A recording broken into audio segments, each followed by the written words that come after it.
Ekwulekwu TV, onye na-akpọ? Ọcha. Bebi ọkụ, since m chere kọlụ, o wee bụrụ kịta ka ị mana ya akpọ. Ọcha iwe ga-adị n'ọkụ o, ịma na ife a bụ wikendi, eje m na nke my boo. Isi na nke your boo? Ya, o, ndị ụwa. Ọcha biko rapụ kene nke ndị ụwa, na mmadụ abụrụ nkụ biko. Besides, otu nsi wee fụ onye nke a, ọ chọọ ịnụ m, o kwegokwa m nkwale. Isi na o kwere nkwa? O kwere nkwa? Ya, o kwere nkwa, iwe buru onwe wee dọsara ya. Nya bụ boo, kedu afọ ya? Kedu onye ọ bụ? My boo bụ the owner of Ndị Anaeze Transport Nigeria Limited. Okay, mana baby chekwala. Ndị Anaeze Transport Nigeria Limited. Nwoke ahụ ọzọkwa ụmụazị o. Arọ ole ka ọ dị? Ọcha, eji bụ nọmba now. My boo dị 50 years. Hey, ndị ụwa. Baby chegodolu. Bagodi na bedroom ya bụ boo gị. Jee na wardrobe ka ị nene m ebe akpọchiri akpọchi. Nene m one side ọkpọchiri akpọchi. Ọcha, one side kpọchiri akpọchi. Hey, ndị ụwa.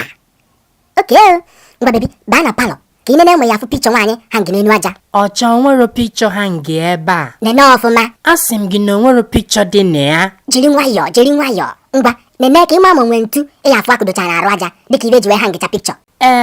Ntu dịcha n'aja. Ọ na ịmara na wardrobe ahụ akpọchiri akpọchi na-ahapụ madam Junior. Baby, onwenu ga ebe ifo ha na-eme decoration wee welu ntu wee kudocha n'arụ aja. Isi na akụdocha ntu n'arụ aja na palọ. Ọ na ịmara na wedding picture ya na madam ko n'arụ aja a ka o kopụ wee wunye n'ime wardrobe ahụ wee kpọchie ya. Ọcha, biko excuse me, my boo anụrụ na nwaanyị biko. Baby, don't be a husband snatcher. Ngwa, bụrụ akpa ka ị nara. Bụrụ akpa ka isi ebe a naba ozugbo. My boo ka dị single. Hey, ndị ụwa. Okay, ọ kwụsị na ọ ka dị single. Ngwa, baa na kitchen ka anyị nenezie. Baa na kitchen ka ị gwa m ite na ọ na-eji esi nne dị na kitchen a. Ite dị na kitchen ya dị 5. Esi na ọ dị 5? Frying pan ọ dị ya? Nene. Apron ọ dị ya? Ngaji ofe ọ dị ya? One ka ọ dị?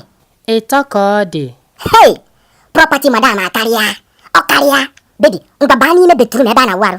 Jee ebe a na-edebe toothbrush eji asacha eze ka ị gwa m ọ na ọ dị. Toothbrush dị ebe a dị 4. Ngwa, gwa m size ya, ka size va? Ndị nnekwu na-abụ na ndị obele na-abụ. That means ndị nnekwu na-abụ, ọga na madam. Ndị obele na-abụ 2 children. Baby, toothbrush nke ọ dị na ya? Ọ dị n'ime ebe a? Mba. Ngwa, kọwaalụ m ka ya bụ brush si wee dị. Kọwaalụ m ofu ka ọ dị. Ofu nke obele bụ butterfly n'isi ya. Nke a bụ nke baby girl. Nke obele nke ọzọ esele isi agụ n'aka ya. Ya bụ baby boy in the house. Ofu nke nnekwu na-acha pink color. Pink color madam. Ofu nke ọzọ na-acha blue. Ọga dị ọga. Nke a bụ nke ọga, nke a brush ọga.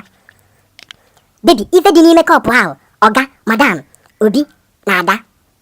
Baby. Ọcha, chekwala ka m bịa biko o. O nwe moto na-abata. One woman na ụmụaka na-abụ, nwoke na nwaanyị. Ọcha, ọkwa nwunye na ụmụ ya o. Hey, baby, kedu ihe emekwala? Ọcha biko, m ga-akpọ gị leta o. Ebugolu m akpa m ebulu, anọzi m n'okpuru steepụ. Ọ bụ na ha gbago enu ka m gbafuo.